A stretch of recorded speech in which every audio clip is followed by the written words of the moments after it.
لله الذي جعل الشمس والقمر بحسبان والنجم والشجر يسجدان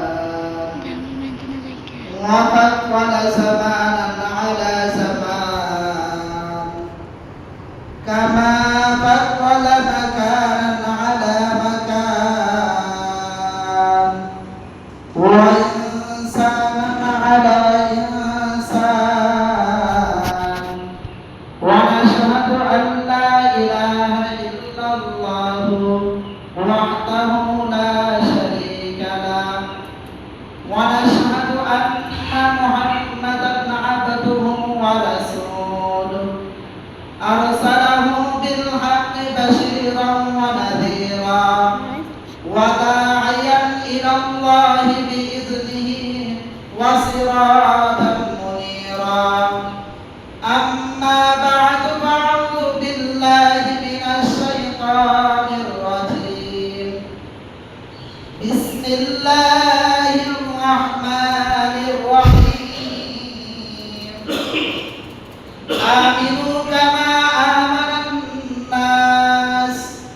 وقال النبي صلى الله عليه وسلم لا طاعة لمخلوق في معصية الخالق صدق الله مولانا العظيم وصدق رسوله النبي الكريم ونحن على ذلك من الشاهدين والشاكرين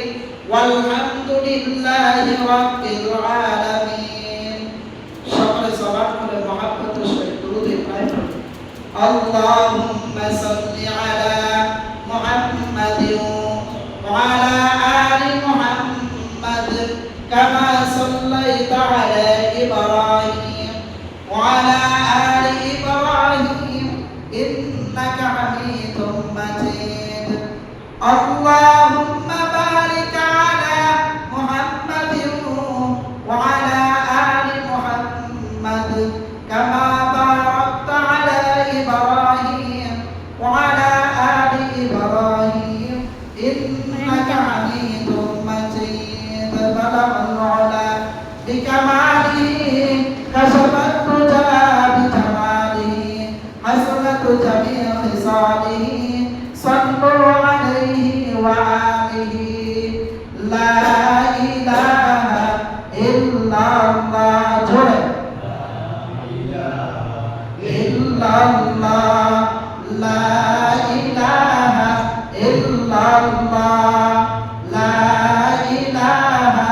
إلا الله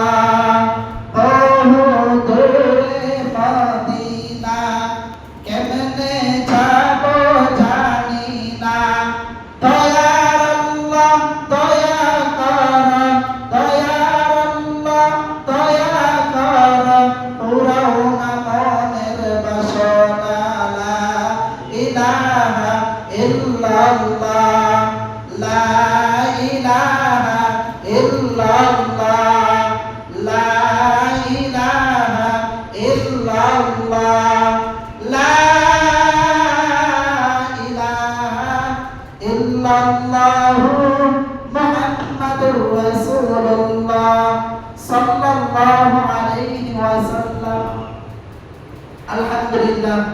ওই মহান মালিকের দরবারে লাখ কোটি শুকরিয়া আল্লাহ সুবহানাহু ওয়া তাআলা আমাদেরকে দয়া মায়া করে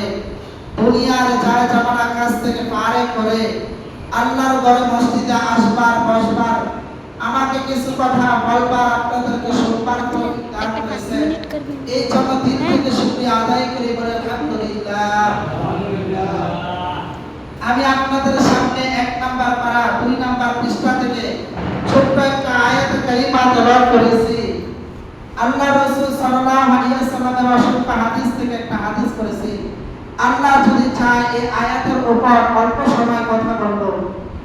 ইনশাআল্লাহ। আমরা দুনিয়াতে মানুষকে ভালোবাসি, যার টাকা আছে, যার পয়সা আছে, যার ক্ষমতা আছে তাকে আমরা ভালোবাসি, ঠিক কি না ভাই? আমরা যার টাকা আছে, পয়সা আছে, যার বাড়ি গাড়ি আছে তাকে ভালোবাসি, তাকে বেশি মহব্বত করি। আমরা গরিবকে করি না, গরিবের খোঁজ খবর নেই না,